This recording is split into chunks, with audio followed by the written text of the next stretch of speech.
When are they supposed to be coming? Sometime after lunch, they told us. Don't worry. We'll get them this time. Twice in 3 months is unbelievable. I reckon it's the same crew as the last time. Depends how greedy they are. Or how stupid. What can't the robbery squad deal with this, eh? We never got here on time. We only got the tip-off 40 minutes ago. Still, I reckon we're up to dealing with a couple of jokers with baseball bats, don't you? Yeah, if it is the same lot as last time. Burnside to all units. It's come off. He's got a gun. Do not enter. Repeat, do not enter. All units. One man with a handgun. Come on, hurry up! Take him as soon as he comes out. He's going to the second girl. Getting the cash. He's putting the gun in his waistband. He's leaving now. You're next, pal.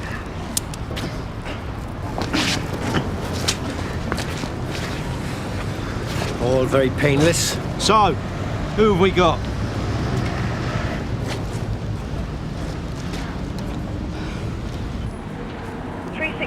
Sierra Oscar. Disturbance reported in alley behind Green Man Pub in Cape Street. Sierra Oscar from 363. I'm in Cane Grove, on way, over. What's he got on him? Only some change. An Aspen Hill. What, no pension book? Bus pass? The balaclava and the money, sir. And the gun.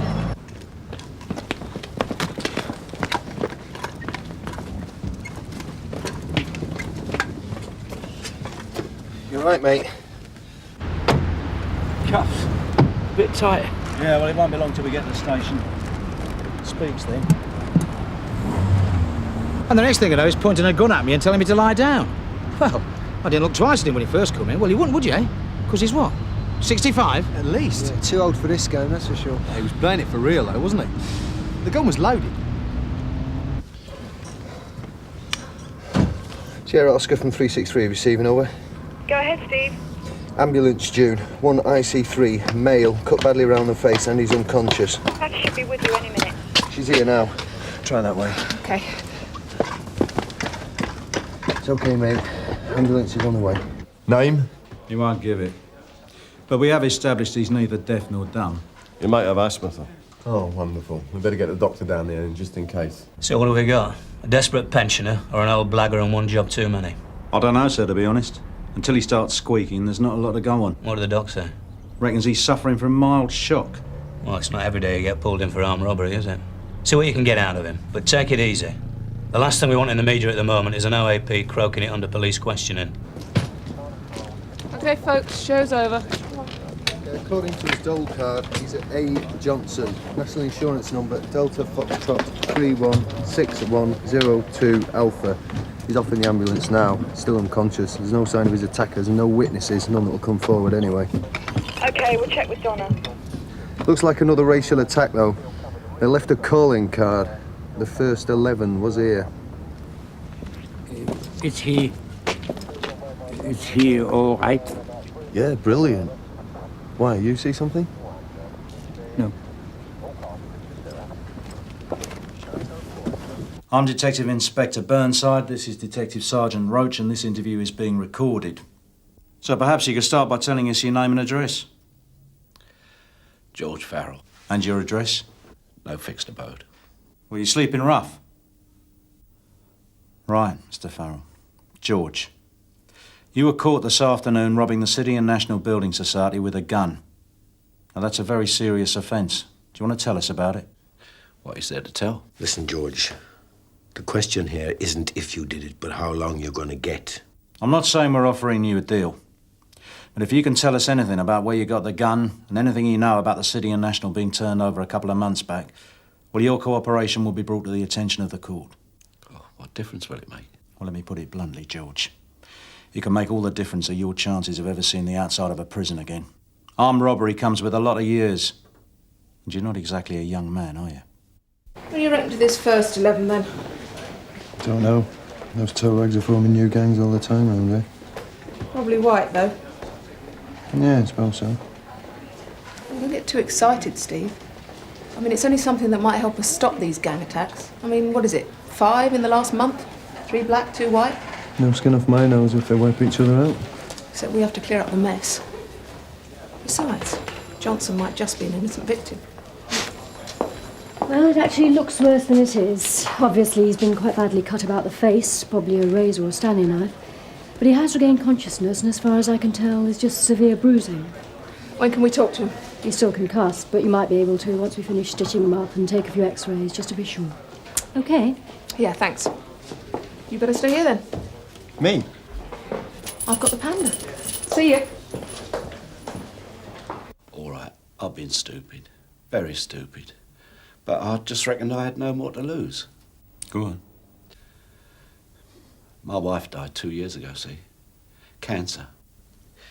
We had a bit of money put aside, but that all went on her treatment. Private hospitals, Harley Street, special drugs, you name it, we've been there. Because I loved her, see? But it was hopeless. So by the time... Take your time.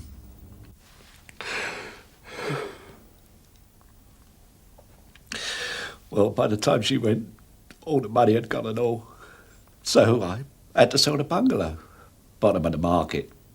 And like a prat, I drank all the change, didn't I? Just trying to wipe it all out, I suppose.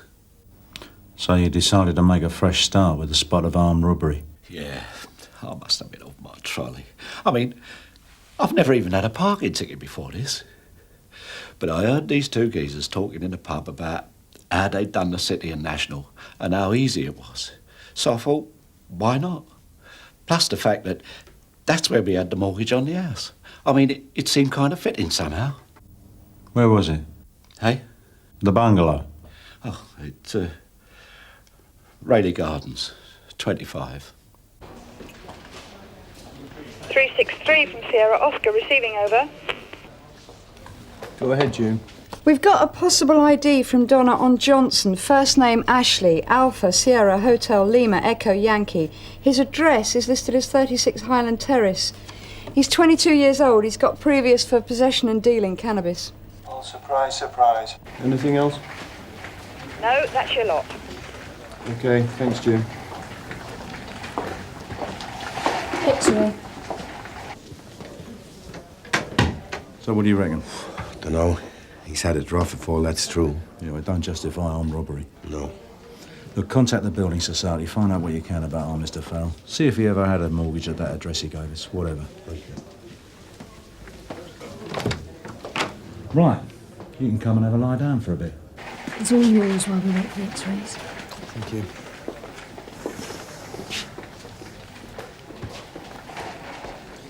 Oh, Ashley. So what happened? You tell me. How about a deal that went wrong? Guess again, couple. Haven't dealt in 2 years. You told me who were the first 11. You do know them? No. And their calling card next to where you were lying. What part of Manchester are you from? What? You don't hear many Mancunians down here. I come from Moss Side myself. Is that a fact? Whereabouts? Sidell Street. That's where I was brought up, anyway. I come from Brewer Street. Not far. What school did you go to? St Simon's Way. We had a kid in our class called Johnson. Mark Johnson. Just thought you might be related. Big brother something. No, 'cause I was at Telford's anyway. Used to play, you was at football. Oh, yeah? Yeah, used to thrash yous and all. Not in my day, mate. It was the other way around. Yeah, sure. You tell me what happened, actually. Look, I don't want to talk about it. Ted? Yeah. Thanks, Mr. Roach. Yeah, you've been a great help.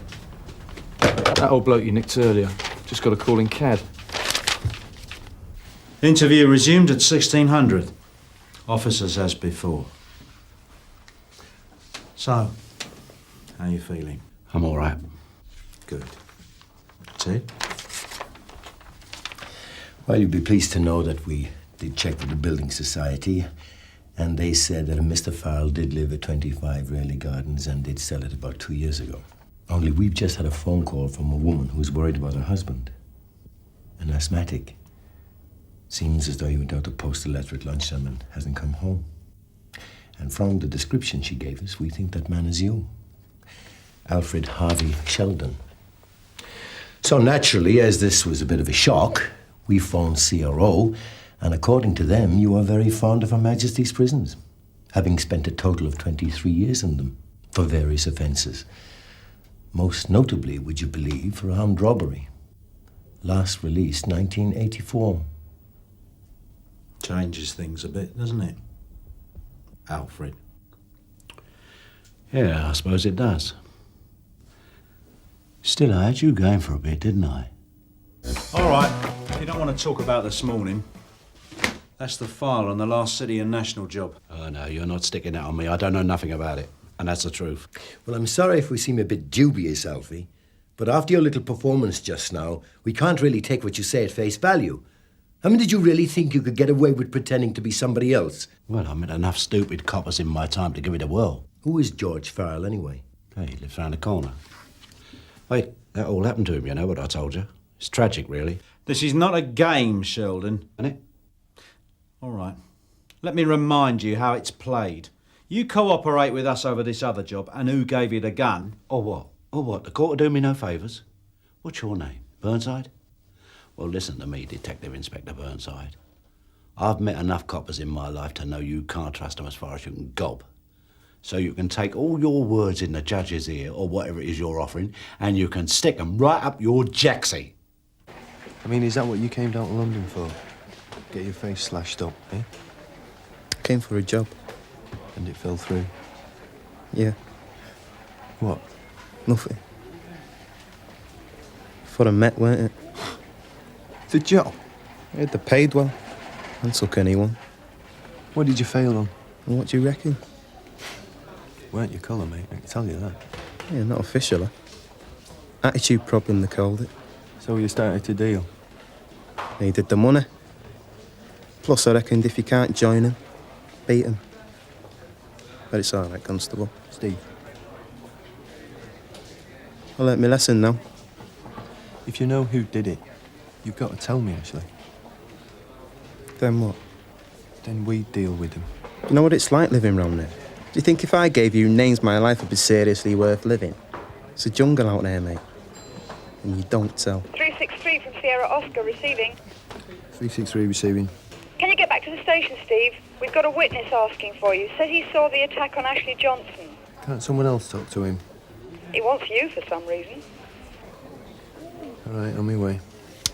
It's your lucky day. I called earlier to report someone missing. My husband. They said he was here. Alfred Sheldon? Oh, yes. Witness asking for me. Mr. Lederman. Thanks.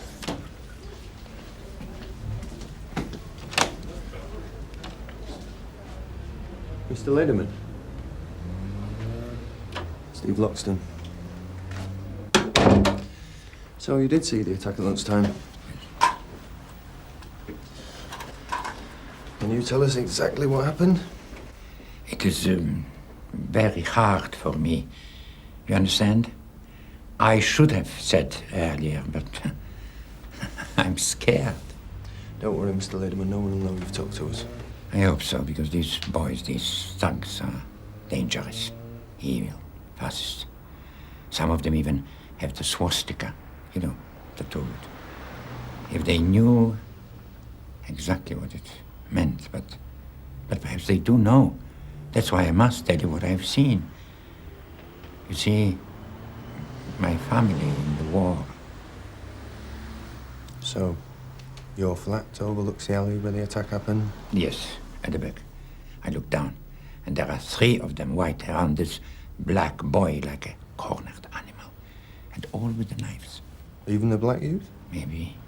It was hard to see. And then they started kicking out and taunting, and the black boys running this way and that way. And then suddenly a big kick lands and he falls. Do you think you could recognize any of the white youths again? Maybe 2. But one of them I know. I've seen him before in the streets. Malk, they shouted. Malk. And he's the one with the swastika here. Malcolm Smith. Yes, sir. You sure? Witness gave us a very positive ID, sir. Better take some backup then. Dave Quinnan. Kath can drive you. Very unsavoury character. Yes, sir.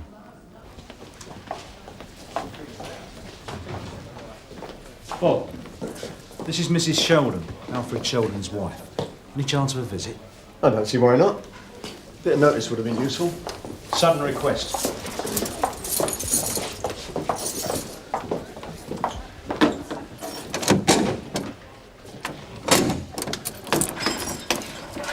About time. According to this, I'm due for some grab about now. Yeah. All right. Peggy, what's she doing here? I wanted to see you. I'll leave you to it then, yeah? Any trouble? His element. I'm beginning to think he got himself caught just to wind us up. All right, I'm cooperating. Well, Malcolm Smith, Sarge. Suspicion of wounding with intent. Says who, eh? Who's accusing me? We found this at the flat. I mean, DIY. Shut it. Plus racist literature. And we found this T-shirt in the washing machine. Got a nosebleed, didn't I? What are you doing? You stupid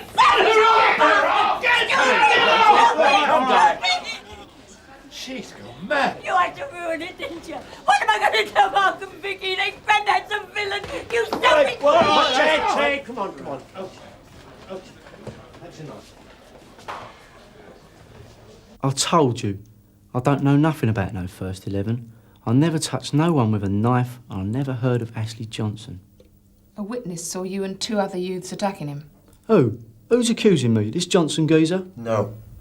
I've got a right to know, you know. In this country, in England, you got to face your accuser, haven't you, eh? In court, yeah.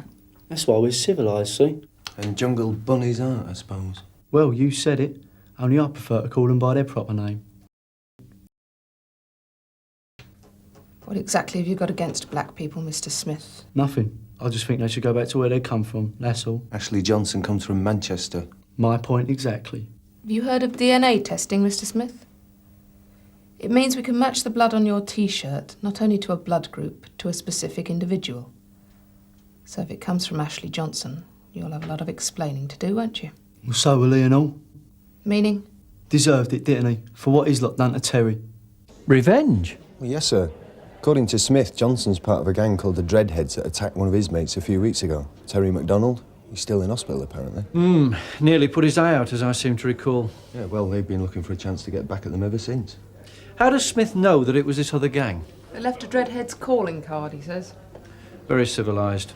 Smith said who his companions were. Not yet, sir. We're letting him stew a bit. Well, in the meantime, have a word with the officer in the case, and if he okays it, I'd say another visit to Ashley Johnson's in order, wouldn't you? Sir? Wonder how the little scrote's going to try and wriggle out of this one. Oh, for a moment there, I thought you were going soft, Steve. All lads together, eh? No way. I'm sorry. I don't know what come over me. I'm not normally like that. It's all right. When I asked him why he did it, to his face, he looked so pathetic, sheepish. And I thought, you don't care. You just don't care about me or the kids or anybody. I waited a long time for that man over the years. Just been wasting my time. I'm sorry, but Ashley Johnson discharged himself about half an hour ago. We wanted him to stay in overnight in case of any internal injury, but as the X-ray showed nothing was broken, he decided to leave. Sorry. Thanks for informing us, love. OK, what's Johnson's address?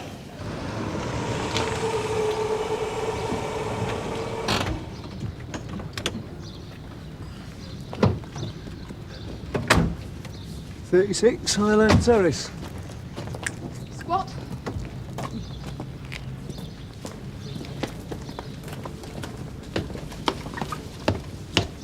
Rule number 1, change the locks. We'll go and try around the back.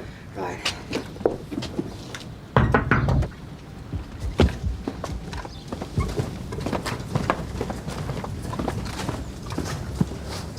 Hello, Ashley. Oi! Kath, round the back! Hey. I want a word with you.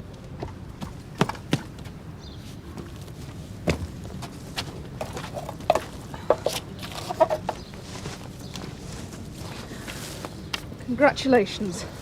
You have just met the Dreadheads. Have a nice day.